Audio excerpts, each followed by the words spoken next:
Estimados estudiantes, ¿cómo están? Somos tu escuela matemática C+.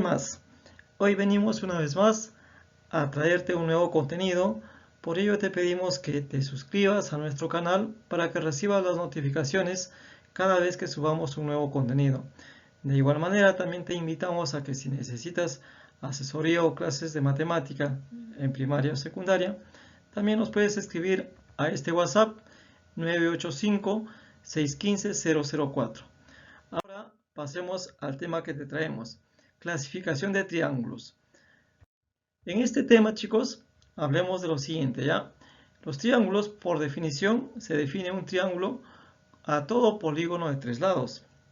Acá tenemos triángulos, o sea, polígonos que son de tres lados, ¿ya? Y también que encontramos en construcciones, en la realidad, en todas formas geométricas que encontramos en las construcciones y en toda evidencia, digamos, que existe de la antigüedad, entre ellos las pirámides, ¿no es cierto? Entonces, ahora veamos que los triángulos se clasifican. Entonces, ¿cómo se clasifican los triángulos? Se clasifican de dos maneras. Veamos. Entonces, se clasifican según sus lados, ¿de acuerdo? Según sus lados, tenemos que se clasifican de tres formas. Es equilátero cuando tiene tres lados iguales, ¿correcto? Y el triángulo se llamará isósceles cuando tiene dos lados iguales. Y se llamará escaleno cuando sus tres lados son desiguales. Por otro lado, también se clasifica según sus ángulos.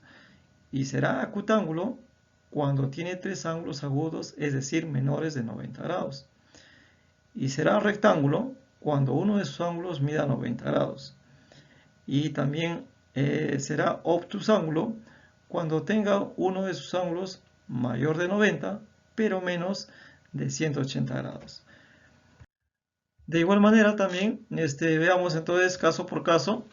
A ver, según la longitud de sus lados, tenemos el triángulo equilátero. El triángulo equilátero, estimados estudiantes, es aquel triángulo que decíamos que tiene sus tres lados iguales, ¿ve? El lado AB mide L, el lado BC mide L y el lado AC también mide L. Es decir, que sus tres lados tienen la misma medida.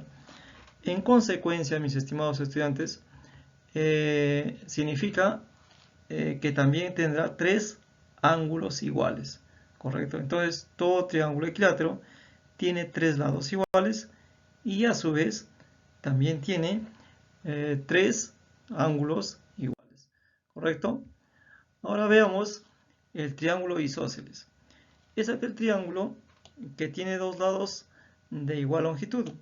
El lado AB mide L, el lado BC mide L, es decir que AB es igual a BC.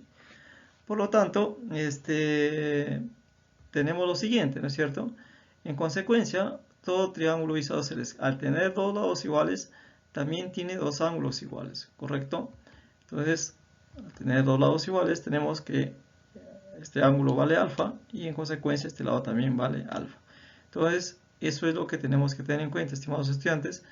Una vez más, todo triángulo isósceles tiene dos lados iguales y a su vez dos ángulos iguales. Ahora pasemos al siguiente, al triángulo escaleno. Es aquel triángulo que tiene sus tres lados de diferente medida. Acá tenemos, por ejemplo, el lado AB mide C, el lado BC mide A y el lado AC mide B.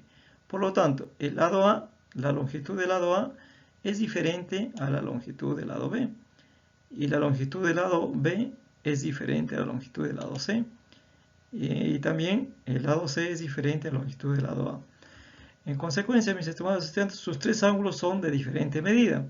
Entonces, a lados diferentes, también tenemos ángulos diferentes, ¿no? Entonces, tenemos un ángulo que va a dar alfa, un ángulo que valdrá beta y un ángulo que valdrá teta.